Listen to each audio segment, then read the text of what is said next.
So hey guys, this is Sushant Thakur and आज की हम बात करेंगे IIST तिरुवनंतपुरम के बारे में। तो इस चैनल पे यार आपको कॉलेज एडमिशन एंड रिव्यू के वीडियोस मिल जाएंगे, फ्रीलांसिंग एंड करियर ऑप्शंस की वीडियोस मिल जाएंगे, आर्किटेक्चर एंड डिजाइन से रिलेटेड आपको कुछ वीडियोस मिल जाएंगे, राइट। तो अगर आप मेरे चैनल पे नए हो यार तो प्लीज चैनल को सब्सक्राइब कर लो ताकि आने वाले वीडियोस की नोटिफिकेशन आपको सबसे पहले मिल सके।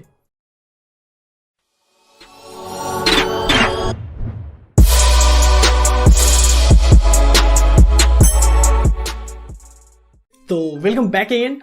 तो अगर हम इंडिया में कुछ बेस्ट रिसर्च कॉलेजेस की बात करें यार तो इसका नाम डेफिनेटली टॉप पे आएगा। आपका IISc बैंगलोर, इन सारे कॉलेजेस को आप टॉप पे देख सकते हो।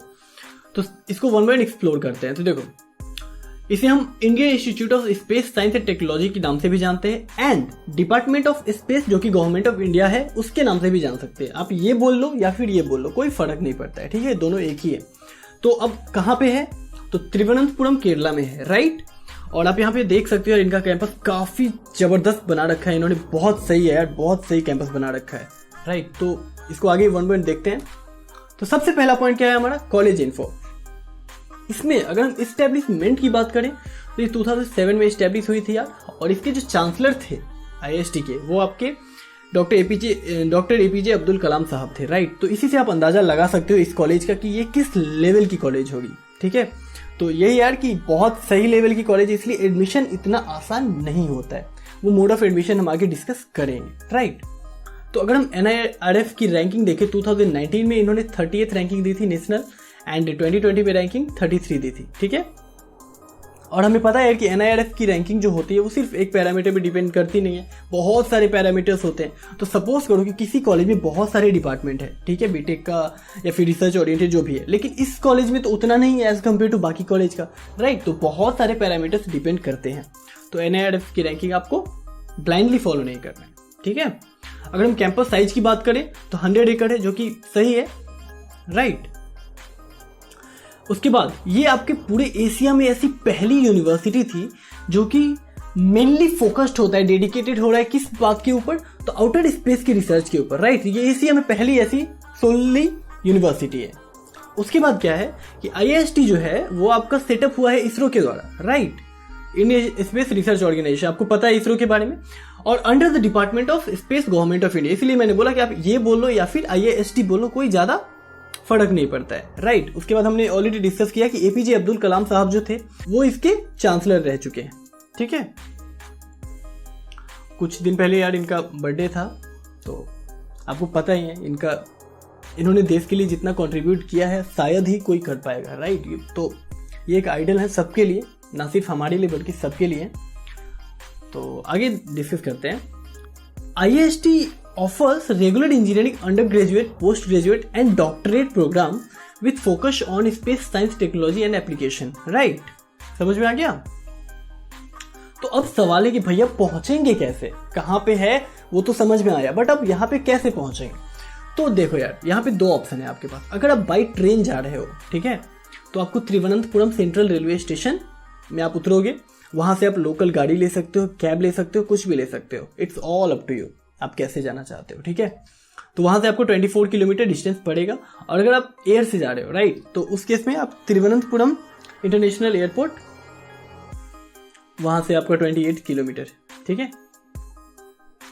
तो ये आप देख सकते हो, ये हमने पिक्चर लगा रखा है रेलवे स्टेशन का और ये आपका एयरपोर्ट का, राइट। उसके बाद सबसे मोस्ट इंपोर्टेंट पैरामीटर किसी भी कॉलेज के लिए क्या होता है? प्लेसमेंट होता है। क्योंकि हम इंडिया में देखो अगर, तो जितने भी पेरेंट्स हो, बच्चे हो, सब उनके कुछ क्राइटेरियाज होते हैं किसी कॉलेज को देखने से पहले, कुछ उन्हें जज करने से पहले। पहला होता है कि हमारा रिटर्न ऑफ इन्वेस्टमेंट सबसे बेहतर कहाँ मिल रहा है, राइट। रिटर्न ऑफ इन्वेस्टमेंट का मतलब ये है कि हम कितना पैसा कॉलेज को पे कर रहे हैं, उसके बदले में फाइनली मुझे कितने का जॉब मिल रहा है, या फिर जो भी मिल रहा है मुझे फाइनली आउटकम जो होगा वो कितना इफेक्टिव है, राइट। तो सबसे पहला पैरामीटर ये होता है। तो उसी में आपका क्या आ जाता है? प्लेसमेंट हो सकता है, आपका फी हो सकता है, राइट। वो सारा कुछ हम देखते हैं। तो हो क्या रहा है यहाँ पे कि चूंकि इसरो ने ही इसको सेटअप करवाया है तो बहुत सारे बच्चों का प्लेसमेंट इसरो में ही हो जाता है, राइट। तो यहाँ पे हम पहले बात करते हैं कि इसरो में कितने बच्चे को सेलेक्ट किया गया है और आउटसाइड इसरो की जो प्लेसमेंट रही है वो कैसी रही है। तो पहला पॉइंट है हमारा, चूंकि बच्चों को फाइनेंशियल असिस्टेंस जो है वो डॉस के द्वारा दिया जाता है बीटेक प्रोग्राम या फिर जितने भी डुअल डिग्री प्रोग्राम है उनके लिए। तो पहला राइट इसरो का ही बनता है यहाँ के बच्चों को सिलेक्शन करने का। तो वही है, यहाँ पे यही बोल रहा है कि इसरो या फिर DOS right will have the first right to absorb them subject to human resources requirement of ISRO DOS, right. पहला पॉइंट तो ये हो गया।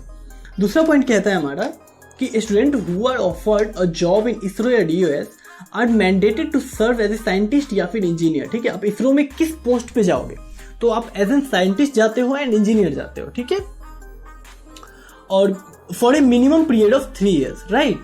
The basic emolument at present will be approximately 56,100 per month, right, per month, along with house rent allowance and transport allowance। मतलब ये है कि आपका जब इसरो में सिलेक्शन हो जाता है तो पहले एक तो हो गया कि आपकी जो प्लेसमेंट लगेगी, सैलरी जो होगी आपकी वो 56,000 की होगी, प्लस में आपका हाउस रेंट भी मिलेगा और ट्रांसपोर्ट का जो खर्च होगा वो भी आपको इसरो प्रोवाइड करेगी, राइट। तो मतलब इफेक्टिवली आपको 80-90,000 पर मंथ मिल रहा है, तो जो कि बहुत सही है इंडिया में। ठीक है, और आपको एक रिस्पेक्ट जो मिलेगा, आपको जो प्रेस्टीज एक होता है वो एक डिफरेंट लेवल का होगा, वो बहुत ही सही लेवल का होगा, राइट। तो ये एक चीज हो गई। तो नेक्स्ट पॉइंट है हमारा कि on failing to accept the job offered a student is liable to pay ₹10 lakhs to IIST as per the security bond executed at the time of admission to BTech and dual degree program in IIST, right। ये समझ में आया कि जब बच्चे BTech complete होने के बाद कहीं भी मान लो सेट हो रहे हैं तो उन्हें 10 lakhs रुपीज पे करने होंगे IIST को, जो कि एडमिशन के टाइम पे उनका एक बॉन्डिंग हुआ था, राइट, IIST के साथ। तो ये चीज आप समझ सकते हो। तो ये एक पैरामीटर है जो कि इंपॉर्टेंट है। उसके बाद आउटसाइड इसरो प्लेसमेंट अगर हम देखें तो क्या है कि for the student who are not absorbed in ISRO establishment the placement cell IIST cell put its best efforts to get placement opportunities in other reputed private government organization through campus interview, right। तो देखो, जिन बच्चों का इसरो में नहीं हो पाता है तो IIST क्या करती है, वो एफर्ट लगाती है बच्चों के प्लेसमेंट के लिए, राइट। प्लेसमेंट अपॉर्चुनिटीज लाती है वो कॉलेज में। तो वो क्या होगा, प्राइवेट हो या फिर गवर्नमेंट ऑर्गेनाइजेशन कोई भी हो, लेकिन कैंपस में इंटरव्यू के थ्रू उनका प्लेसमेंट हो जाता है, राइट। मतलब ये है कि कैंपस प्लेसमेंट भी करवाती है IIST। तो आपको ओवरऑल दिख रहा होगा कि काफी सही है। और अगर हम प्लेसमेंट स्टैट देखें यहाँ पे, तो ये हमने कुछ ग्राफ दे रखा है। तो यहाँ पे देखो एरोस्पेस, राइट, एरोस्पेस में क्या है 29 बच्चे, मतलब ऑन एन एवरेज अगर आप देखो तो 15 से 20 के बीच बच्चों का प्लेसमेंट होता है, राइट। अगर आप उसी तरह से इस ब्रांच में देखो तो 25 से 30 के बीच हो रहा है, राइट। तो ये सारा कुछ आप यहाँ पे स्टैट में देख सकते हो। तो ये किस साल का है यार, 2017 का है एंड 2018 का है। ब्लू जो आपको दिख रहा है ये 2018 का डेटा है एंड ये जो ग्रीन वाला आपको दिख रहा है दिस इज 2017 का डेटा, राइट, ओके। उसके बाद है कि एवरेज पैकेज ऑफर्ड जो होता है बच्चों को वो कितने का होता है, तो 6.20 lakhs पर एनम का होता है। और रेंज जो होता है, मान लो ऑफर्ड सैलरी कुछ बच्चों को ज्यादा मिल सकती है, कुछ को कम मिलती है, बट ऐसा नहीं कि बहुत ज्यादा डिफरेंस है, राइट। तो वो जो रेंज होती है आपको वो 4 लाख से 8 लाख के बीच में होती है, ठीक है। और टॉप रिक्रूटर्स की बात करें हम तो एडोबी सिस्टम हो सकता है आपका, एशिया टेक्नोलॉजीज, आपका अस्त्रा microwave, Infosys, delta electronics, etc। बहुत सारे हैं यार। तो ये आपके कुछ टॉप रिक्रूटर्स हैं। तो यहाँ पे हमने नाम भी दे रखा है टॉप रिक्रूटर्स का, ठीक है। तो ये आप देख सकते हो, टाटा भी आपका आती है यहाँ पे। तो ये सब हो गया। उसके बाद अगर हम डिपार्टमेंट की बात करें कि कौन कौन से डिपार्टमेंट है भैया, तो साइंस में अगर आप देखो, साइंस में 4 डिपार्टमेंट है। Department of mathematics, department of physics, department of chemistry and department of earth and space science. तो यहाँ पे आप देख सकते हो कि अगर आप रिसर्च ओरिएंटेड कुछ करना चाहते हो, आप मान लो देश के लिए कुछ कंट्रीब्यूट करना चाहते हो, आप रिसर्च में इंटरेस्टेड हो, तो आपको डेफिनेटली इस कॉलेज में जाना चाहिए। बहुत सही एक्सपोजर मिलेगा, ठीक है। और इन सब ब्रांच में आप बहुत कुछ कर सकते हो, बहुत इंफ्रास्ट्रक्चर इनका बहुत स्ट्रांग है। ह्यूमैनिटीज की अगर हम बात करें तो डिपार्टमेंट ऑफ ह्यूमैनिटीज है। एंड टेक्नोलॉजी अगर देखो आप तो उसमें क्या है, एरोस्पेस इंजीनियरिंग है और एवियोनिक्स है, ठीक है। तो ये हो गई हमारे डिपार्टमेंट्स की बात। नेक्स्ट है आपका फी स्ट्रक्चर, कि भैया फी कितना देना पड़ेगा। तो यहाँ पे देखो, पहले कॉशन मनी जो होगा, जो कि वन टाइम होगा, रिफंडेबल होगा, वो 13,000 आपको लगेगा, राइट। ट्यूशन फी पर सेमेस्टर कितना है, 20,000 है। तो इसी तरह से आपका हॉस्टल चार्ज हो गया 2400, आपका डाइनिंग हो गया पर सेमेस्टर 8,000। इस तरह से अगर आप देखो तो टोटल आपका 61,000 लगेगा, राइट। तो ये आपका पर सेमेस्टर का है। और ये कॉशन मनी को अगर आप हटा दो तो आपको अप्रॉक्स 50 लग जाएगा। ठीक है, चलो नेक्स्ट है आपका भैया स्कॉलरशिप भी है क्या कोई इस कॉलेज में, अगर है तो वो कौन सा है। तो देखो हाँ स्कॉलरशिप है। किस किस तरह की स्कॉलरशिप मिलेंगे आपको, तो पहला तो आपका कि फाइनेंशियल असिस्टेंस होगा। तो वो क्या करते हैं कि आपका फुल या फिर पार्ट सेमेस्टर का जो फी होगा कैंडिडेट का, राइट, तो उसमें आपको फाइनेंशियल असिस्टेंस मिलता है। प्लस में क्या है कि एडिशनल बुक अलाउंस मिलेगा आपको 3000 पर सेमेस्टर। ठीक है, आप बुक खरीद सकते हो या फिर और भी कुछ जो आपके एकेडमिक्स में लगेंगे वो आप इन पैसे से खरीद सकते हो। उसके बाद किस तरह की स्कॉलरशिप है, तो for general and OBC category student अगर आपकी सीजीपीए 7.5 से ज़्यादा है, ठीक है, हर किसी भी सेमेस्टर में, तो आप एलिजिबल होते हो फुल सेमेस्टर फी असिस्टेंस के लिए, डीयूएस असिस्टेंटशिप के लिए, राइट। तो अगर आपकी 7.5 से ज़्यादा सीजीपीए आती है तो उस सेमेस्टर की फ़ी आपकी माफ़ कर दी जाएगी। ठीक है। नेक्स्ट पॉइंट कहता है आपका अगर आप एससी एसटी या पीडब्ल्यूडी कैटेगरी में आते हो, उस केस में आपको थोड़ा सा एज मिलता है। आप 6.5 ही है या फिर उससे ज़्यादा है तो ही आपको फुल सेमेस्टर असिस्टेंटशिप मिल जाती है। ठीक है। और for SC ST and PD category student on security GPA between 5.5 and 6.5 in any semester the student become eligible for the semester tuition fee as day, right. ये सब हमने डिस्कस कर लिया।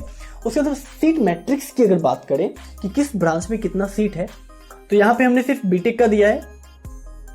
तो आप यहाँ पे देखो अगर हम 4 ईयर बीटेक डिग्री की बात करें तो एरोस्पेस में आपका 60 सीट है and electronics and communication engineering with specialisation avionics इसमें 60 सीट है। ठीक है।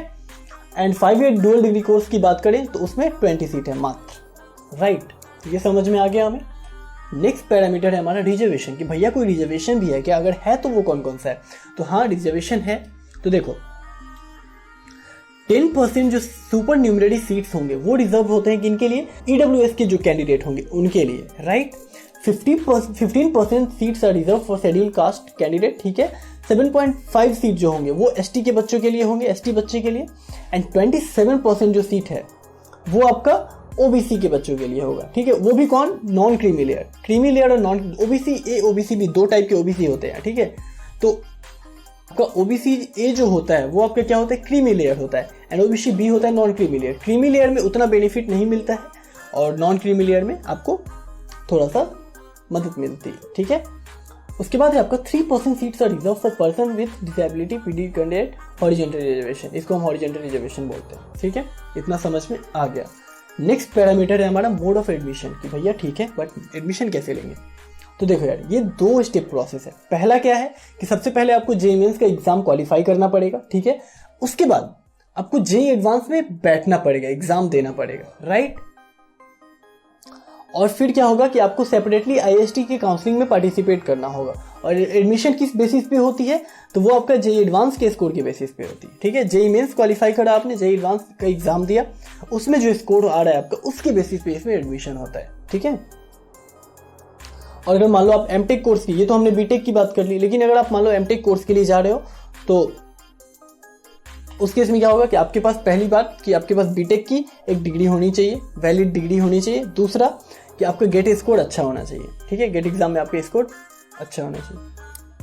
And the institute follows a separate procedure for admission of DUS ISRO employees into post graduate and PhD program. ठीक है। तो यहाँ के जो एम्प्लॉइज होंगे उनका पीएचडी प्रोग्राम के लिए या फिर पीजी प्रोग्राम के लिए एक सेपरेट प्रोसीजर होता है, तो वो आप देख सकते हो इनकी वेबसाइट पे। ठीक है। नेक्स्ट पॉइंट है आपका कट ऑफ। तो हमने यहाँ पे यार सारे कैटेगरी को कंसीडर किया है। तो सबसे पहले देखते हैं जनरल की। ठीक है। ये क्या है आपका जेईई एडवांस परसेंटेज के बेसिस पे। तो एरोस्पेस का कितना किया था आपका 58.60 पे पिन हुआ था एंड 34.14 पे क्लोज हो गया था। ठीक है। सिमिलरली आपका ये देख सकते हो आप एवियोनिक्स में ये रहा, right. And engineering physics and MTech या फिर MS in any listed specialisation, उसका क्या हुआ 47.85 से 35.22 तक क्लोज हो गया। ठीक है। तो ये आपका सारे एडवांस का परसेंटेज है। ठीक है। उसके बाद अगर हम जनरल का आईएसटी रैंक के बेसिस पे देखें तो क्या है 11 रैंक से 801 रैंक तक गया और इलेक्ट्रॉनिक्स एंड कम्युनिकेशन वाले में 38 से 847 तक गया, राइट। और engineering physics with MTech MS in any listed specialisation इसका कितना हुआ 69 से 702 तक, राइट। तो इतना हमें समझ में आ रहा है। ईडब्ल्यूएस कैटेगरी का सिमिलरली आप देख सकते हो 67 से 124 के बीच गया है। एंड एवियोनिक्स वाले में 94 से 123 के बीच गया, राइट। और आपका IST रैंक के बेसिस पे देखो तो 115 से 308 के बीच एंड 154 से 338 के बीच। तो हमें कट ऑफ समझ में आ गया कि भैया इसके बीच अगर रहा, इसके आसपास रहा तो चांसेस बनता है, ठीक है। और कुछ एक्सेप्शंस हो सकते हैं depending upon year two year, कि मान लो जैसे इस बार कोरोना का केस आ गया तो बहुत सारे चेंजेस हुए, राइट। बहुत बच्चों ने एग्जाम ही नहीं दिया, तो बहुत सारे चेंजेस हो सकते हैं। बट एक समझ में आया कि हाँ ठीक है, इतने तक चांसेस बनता है। तो नेक्स्ट पैरामीटर हमारा क्या है, इंफ्रास्ट्रक्चर। इंफ्रास्ट्रक्चर में अगर हम देखें तो यार एक बहुत ही शानदार लाइब्रेरी है, कैफेटेरिया आपको मिलेगा, हॉस्पिटल, मेडिकल फैसिलिटीज, ठीक है। और पूरे कैंपस में वाईफाई है, तो बहुत सही चीज़ है ये। हॉस्टल में भी वाईफाई है, तो आप मतलब मज़ा उठा सकते हो, ठीक है, लुत्फ उठा सकते हो वाईफाई का। तो नेक्स्ट है आपका शटल सर्विस है, ऑडिटोरियम है, कन्वेंस स्टोर है आपका, फिर हॉस्टल की बात कर लेंगे, और स्पोर्ट कॉम्प्लेक्स भी है, जिम है आपका, लैब्स है। तो वन बाय वन अब देखते हैं। तो IST में यार 11 हॉस्टल्स है on the campus, right. Separate hostel है आपको BTech, MTech and research scholars के लिए, सबके लिए अलग अलग, ठीक है। आपको हाउसकीपिंग सर्विस प्रोवाइड की जाती है, reading room with national and vernacular newspaper आपका, फिर इंडोर गेम्स फैसिलिटी है, right. LCD television with satellite connection, ठीक है। एंड उसके बाद क्या है, एक सेंट्रलाइज जिम फैसिलिटी है, ठीक है, जिसमें कि बहुत सारे मॉडर्न एमिनिटीज आपको मिलेंगे, इक्विपमेंट्स मिलेंगे, ठीक है। तो ये हमने जिम का फोटो दे रखा है। और WiFi enable with high speed access to internet, ठीक है। तो आपको कोई इंटरनेट की असुविधा महसूस नहीं होगी, ठीक है। फिर आपका डिजिटल लाइब्रेरी है, another digital learning resources, right. उसके बाद एक लॉन्ड्री सर्विस प्रोवाइड किया जाता है, and nationalise bank, ATM facility, मतलब हर तरह की फैसिलिटी आपको प्रोवाइड की जाती है। और अब देखो तो बॉयज़ हॉस्टल की अगर हम बात करें तो सिंगल ऑक्यूपेंसी भी है, शेयर्ड रूम भी है, इन कैंपस हॉस्टल है, ठीक है।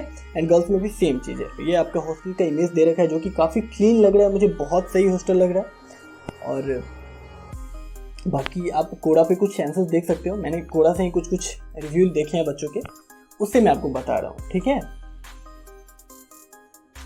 अगर हम इंडोर गेम्स की बात करें या फिर जितने भी ग्राउंड है, प्ले ग्राउंड है, तो उसमें हम देखें तो वॉलीबॉल के 2 कोर्ट्स हैं, ठीक है, 2 इंडोर बैडमिंटन कोर्ट है, स्विमिंग पूल आपका। तो स्विमिंग कैंप क्या करते हैं कि हर साल एक कैंप ऑर्गेनाइज करवाते हैं स्विमिंग पूल में, जिसमें कि बच्चों को एक प्रॉपर ट्रेनिंग दिया जाता है डिफरेंट स्टाइल ऑफ स्विमिंग का, ठीक है।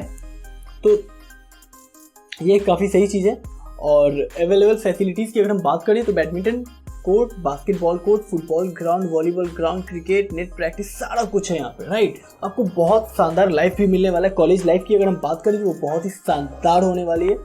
और प्लस में आपको हर चीज़ बढ़िया है यार, हॉस्टल बढ़िया है, मेस का खाना अच्छा है, आपको जिम मिल रहा है, तो और पढ़ाई भी अच्छी है, राइट।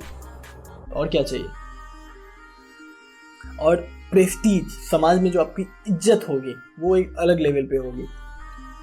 तो अगर आपको ये मिल रहा है तो आपको डेफिनेटली जाना चाहिए। बट वही कि इसमें एडमिशन ही बहुत मुश्किल होता है। हमने कट ऑफ ऑलरेडी डिसाइड कर लिया है, देखा है हमने। तो यहाँ पे हमने कुछ इमेजेस दे रखे हैं यार प्लेग्राउंड के या फिर जो भी एक्टिविटीज़ हो रहे हैं कॉलेज में उसके। At last societies and fest, ये कुछ तस्वीर है यार इनके सोसाइटीज़ के फेस्ट के। तो आप यहाँ पे देख सकते हो काफ़ी सही सोसाइटीज़ एंड फेस्ट भी हैं। तो वही है यार कि एट द एंड अगर आप मेरी सजेशन मानो तो अगर आपको मिल रहा है तो आप डेफिनेटली जाओ। लेकिन हाँ, कब, जब आप रिसर्च ओरिएंटेड कुछ करना चाहते हो, कुछ बड़ा उखाड़ना चाहते हो, ठीक है, तो आप डेफिनेटली जा सकते हो। तो अभी यार जोसा की काउंसलिंग चल रही है और बहुत बच्चों की अलॉटमेंट आई है। तो मैं सोच रहा हूँ कि कुछ दिन और कॉलेज रिव्यू के वीडियोस अपलोड कर देते हैं जिससे कि आपको मदद मिल सके। एंड उसके बाद हमारे कुछ डिफरेंट ट्यूटोरियल्स आने वाले हैं, ठीक है, जो कि आपको बहुत मदद करेंगे।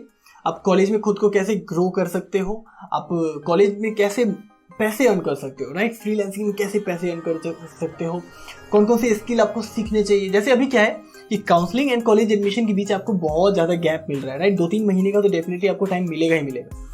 तो वो टाइम आप वेस्ट ना करके अगर कुछ स्किल पे काम कर लो तो वो एट द एंड आपको रियलाइज होगा कि आपने बहुत सही करा है, राइट। क्योंकि जब आप कॉलेज में जाओगे तो फर्स्ट ईयर, सेकेंड ईयर, इन सब में आप देखोगे कि आपके पास बहुत टाइम है। क्योंकि अगर आप मान लो किसी सरकारी कॉलेज में जा रहे हो तो उन कॉलेजेस में क्या होता है, आपको डेफिनेटली 4-5 महीने जो होते हैं वो छुट्टी मिलती है। सैटरडे संडे मिला लो, फिर बीच बीच में कुछ पूजा वेकेशन हो गया, summer vacation, winter vacation, right. तो 4-5 महीने छुट्टी मिलती है। तो उसमें आप अगर खुद पे काम करो, खुद की स्किल को डेवलप करो, राइट, तो वो एक आपकी पर्सनैलिटी को डेवलप करता जाएगा और आपकी कॉन्फिडेंस को भी बहुत बूस्ट मिलेगा, राइट, और आप पैसे भी बहुत सारा अर्न करोगे। तो आई होप कि आप सबको ये वीडियो पसंद आई होगी। तो अगर वीडियो पसंद आई है तो प्लीज़ लाइक कर देना और चैनल को सब्सक्राइब कर लेना, राइट। तो हम इस तरह की वीडियोस लाते रहेंगे। तो तब तक के लिए bye, have a good day and take care.